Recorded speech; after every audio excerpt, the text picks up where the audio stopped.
going to be the key points that we start with. So whether it's sine or cosine, it's all the way from 0 to 2 pi, every pi over 2 units. Then you just list either the sines or the cosines. Tangent and cotangent, it's only half of our circle, and you have to remember where to start and where to stop. So tangent, if you look at your paper, is from the bottom of your unit circle, negative pi over 2, all the way to the top of your unit circle, positive pi over 2. And it's every 45 degrees that we're using. So negative pi over 2, negative pi over 4, 0, pi over 4, pi over 2. If it's cotangent, we're using the top half of the circle. Again, every 45 degrees. 0, pi over 4, pi over 2, 3, pi over 4, pi. And then once you have the radians, you can then, if you don't remember, from your unit circle, find the values of the tangents or the cotangents or the sines or the cosines or whatever you're graphing. Other than that, we're going to use the same process we did in section 5.4 to graph, just to keep everything consistent. There are other ways to graph tangent and cotangent as well, but I personally prefer just to use that same kind of method that we've been talking about because you already know how to do it, so it's just easier practice and you don't have to remember 6 different methods to graph 6 different types of graphs, okay?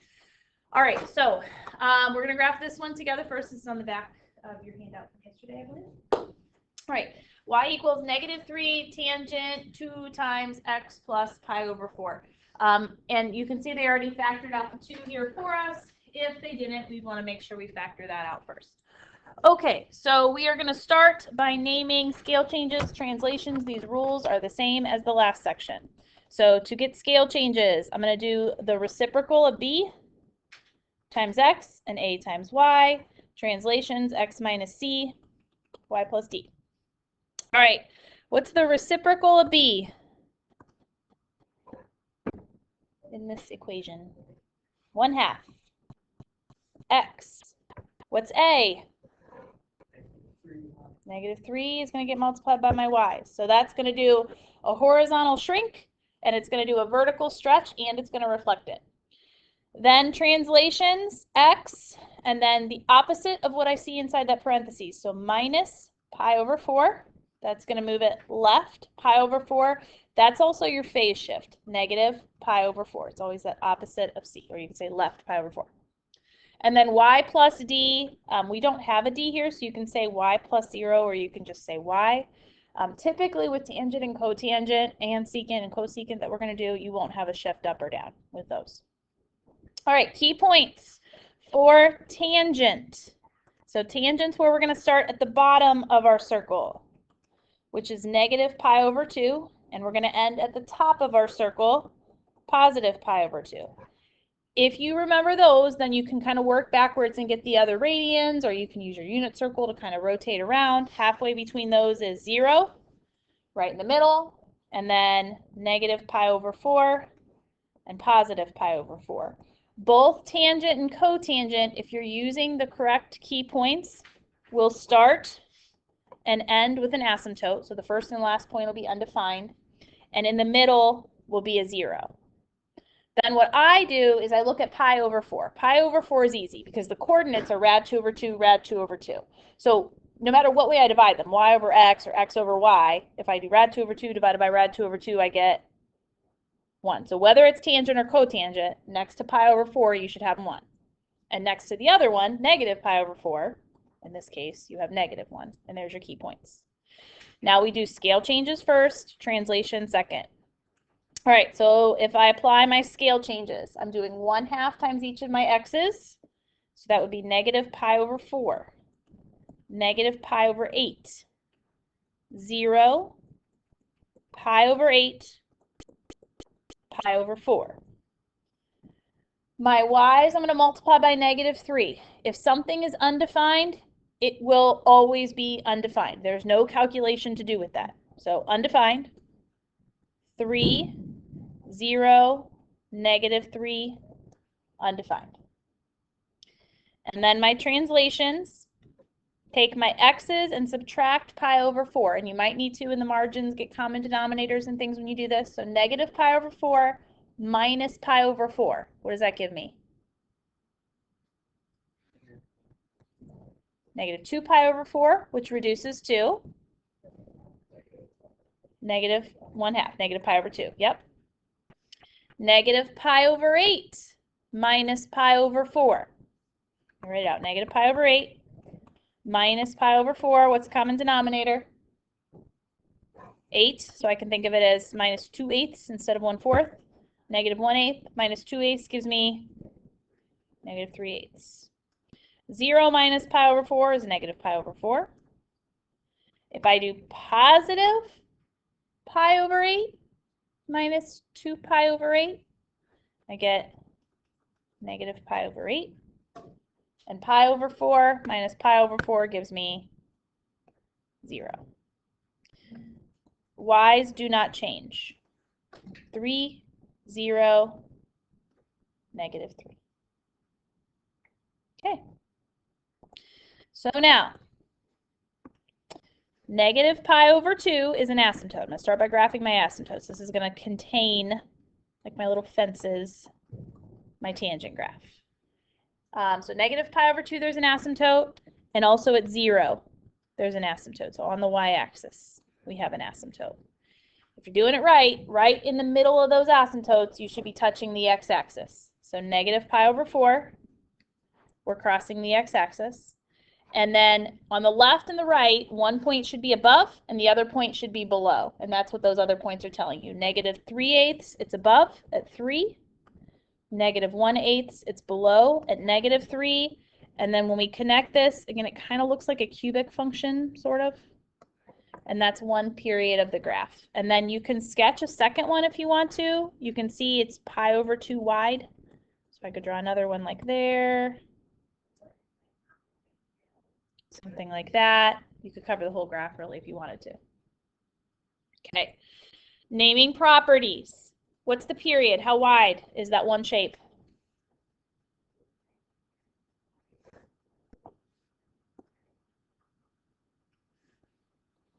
How wide is it? Yep, pi over 2. If you want a formula for period here, it's a little bit different than our other functions. Before, for sine and cosine, we did 2 pi over b. That's because 2 pi was the original period of those functions. Now, if we're thinking about tangent and cotangent, the original period is just pi. So you do pi over b instead of 2 pi over b if you want a formula, okay? Domain for these, remember, we're always just going to write, this is the only time we don't have to use interval notation, all real numbers except the asymptotes. My range, all reals, negative infinity to infinity. Okay, asymptotes. So remember the form that we're going to write these in. We're going to pick a asymptote on the graph, and you guys can see them in your points. You don't have to read the graph to figure out where they are. I can use negative pi over 2, or I can use 0. If I can use 0, I'm going to probably pick that one. So I'm going to say I have an asymptote at 0, and then remember the form is plus the period times k, because every, in this case, pi over 2 units, those asymptotes are going to repeat. So plus the period, pi over 2, times k, and then we're going to get in the habit of anytime we introduce k, we're going to say k is an integer. Okay? And because it's a 0, you could just write pi over 2k. For zeros, again, you can see them in your coordinates. A 0 is where you have an x-intercept. It's where y is 0. It's at negative pi over 4. I don't even have to look at the graph for that. Again, plus the period times k, pi over 2.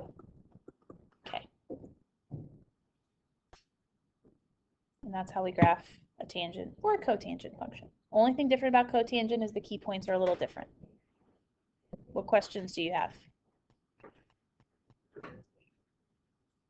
All right, why don't you guys take a few minutes, work together, and try the cotangent one. Remember, you want to factor something out that's in front of that x on this one first.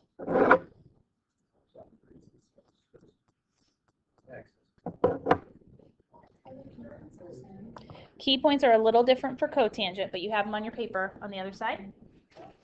They're from 0 to pi. Yep. Let's take a look at it and see how you did. Answers. Remember, a great way to check these at home is Desmos. Then you can change the axes to make it match this axis. But Did you guys do tangent instead of cotangent? Yeah, that'll do it. That'll do it. Mm-hmm. Yeah. Wait, I have like, how'd you get positive, like, for the points, X points? How did I get positives? For like the key points are you talking about, or? Like, the N points. I don't think I understand what you're. Like, mine are all negative. On the, like your final answer here is all negative? Did you have 3 pi over 2? Yeah. Okay, so all we're doing is subtracting pi. So if I take 3 pi over 2 and subtract 1 pi, you gotta think of that with a common denominator. It's 2 pi over 2. So 3 halves minus 2 halves gives you 1 half.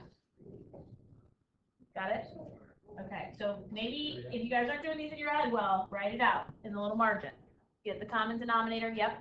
How is it 3x? It's the reciprocal of your b value, always for that first one. Because remember, the horizontal does the opposite. If it's bigger than 1, it shrinks. If it's smaller than 1, stretches. Yes. You can use either asymptote, right? Yes. So this answer could be negative pi or 2 pi. As long as everything else is the same, you're good. The zeros, we really only have 1 0, so probably you use that one, but you could use another 0 in the graph if you found it. Yeah, so this could be a 2 pi instead of a negative pi there. As long as it's a asymptote on the graph somewhere, you're good. Like the period just goes like before the K. Yes, so this means wherever I pick a starting place, that's all you're choosing here. Which asymptote are we starting at? This means every 3 pi units before it and every 3 pi units after it, we're going to have an asymptote, which is why it doesn't matter where I start, because it's every unit before and after that anyway. Okay. Like, how do you just like find like the cotangent like first x column like on the? So you need to kind of be able to picture this in your head. Okay, so the key points are key for the rest of the graph, so we call them key points. But you need to remember that the period we use is between 0 and pi for cotangent. For tangent, it's between negative pi over 2 and pi over 2. So if I know cotangent is from 0 to pi, I can get these other ones by just finding what's in the middle and what's in the middle of those. Okay, and then whether it's tangent or cotangent, it always has asymptotes where it starts and it stops. It always has 0 in the middle. And then if you're not sure what these are, you can get them off of your unit circle. The cotangent of pi over 4. The cotangent of 3 pi over 4. So if I wanted the cotangent of pi over 4, that's this guy here, right? Yeah. And that's the rad 2 over 2's. Well, tangent or cotangent, if I have to divide them, something over itself is going to be 1, which is why I get 1 there. Okay. Other questions on tangent or cotangent graphs? When you're drawing, tangent starts in the middle, so will cotangent never cross through the middle? It could if I shift it to the left. Okay. It depends if there's been a transformation. Now, the original function will not cross through the y-axis. It does not have a y-intercept.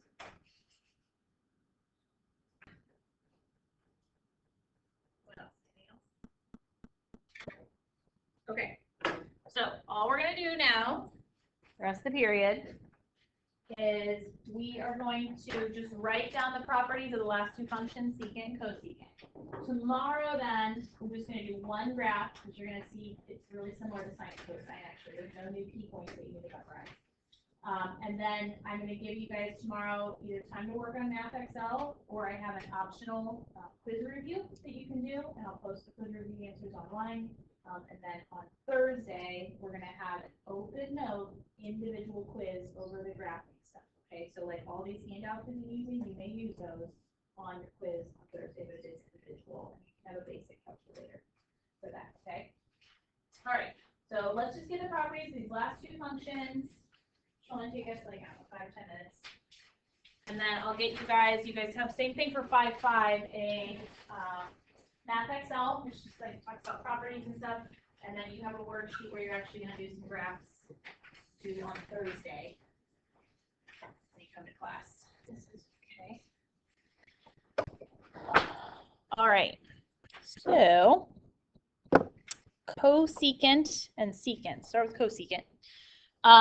So the graph of cosecant, I think it's a little easier to see in my picture than yours because mine's in color. The cosecant and the secant graphs are just the U shapes that you see in this picture. So in mine, it's just what you see in pink.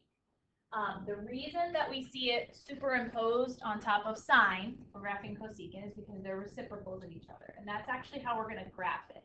If we have to do cosecant, we're going to graph sine first, and then we're going to use the graph of sine to create the cosecant graph. So because we're using sine, and for the other function we'll use cosine, you don't have to memorize new key points. It's going to be the same key points as sine and cosine, and 95% of the problem is going to look just like a sine or cosine graph. And there's just a couple extra little things we added at the end to get the graph itself. Okay, but when we're naming the properties, remember we're only looking at the pink part of the graph. And one full period of this graph is a U that goes up and a U that goes down, because I have to complete both of those before the shape starts repeating itself. So this width between like negative 2 pi and 0, or 0 and 2 pi, that's one period of the graph, okay? So what is that period? How wide is it?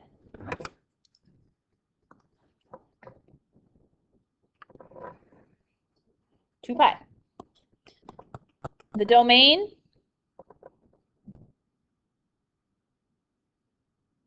What x values does this graph cover? Negative. Except asymptotes. Yep, all real numbers, except asymptotes. Okay, the range of this graph. Now there's two pieces we have to consider. The u's that are upside down at the bottom, and then it jumps. We don't include the sine wave, and then the u's that go up. So the u's at the bottom go from negative infinity to -1. We do have a point at -1, so we use a bracket. Then we jump over where we see the sine wave. 1 to infinity is the top u's. Okay. Zeros. Does the pink graph cross the x-axis? Does it have any x-intercepts? No, none. Okay. Vertical asymptotes. Give me one vertical asymptote on this graph. Pi, sure. Okay, or 0 even. You can't see that one drawn in, but you can see it's not touching the y-axis. Plus, now here you have to be careful. It's not the period times k, because there's actually 2 asymptotes within one period. So you just need to think about how far do I have to go to get to that next asymptote if I'm at pi. I have to go another pi units. So it's pi plus pi k, or you could say 0 plus pi k. Is this even or odd? This is odd. If you flip it upside down, rotate around the origin, it's going to look the same. Okay, take like 2 minutes. You've got the graph of secant in front of you. See if you can fill out those properties, and then that's where we're ending today.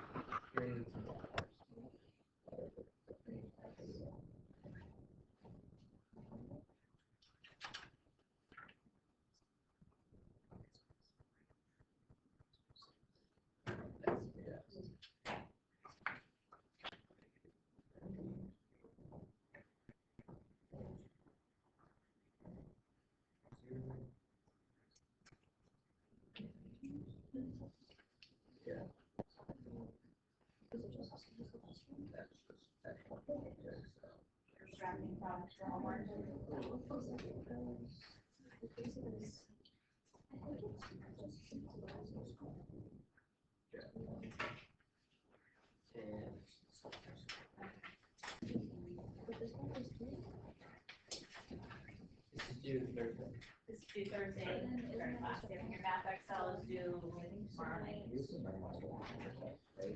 For the test, you're not going to be like asking the properties. The test is going to be more problems like this. So you're going to have to do all of this kind of stuff on the test. Yeah. So I mean, for memorizing, you're going to need to know how to do translations. You're going to have to know how to find a point and memorize those. There's not another test. No. That test is end of next week. Or, I think Thursday, Friday, next week.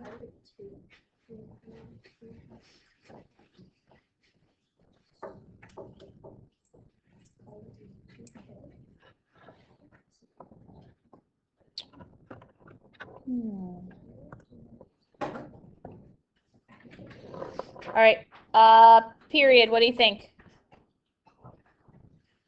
Bigger than that. It's 2 pi again. These actually have the same period as sine and cosine. Takes a full rotation around the unit circle for them to repeat. Domain, all reals, except asymptotes. Range, same thing as the last one. Negative infinity, negative 1. 1 to infinity. Zeros, none. Vertical asymptotes, pick a asymptote. I'll pick pi over 2 is an asymptote. Plus, how far do you have to go to get to the next one? No, less than that. Here's an asymptote and here's an asymptote. Those are at pi over 2 and 3 pi over 2. What's the distance between those? Pi. K. And again, K is an integer, right? Even or odd?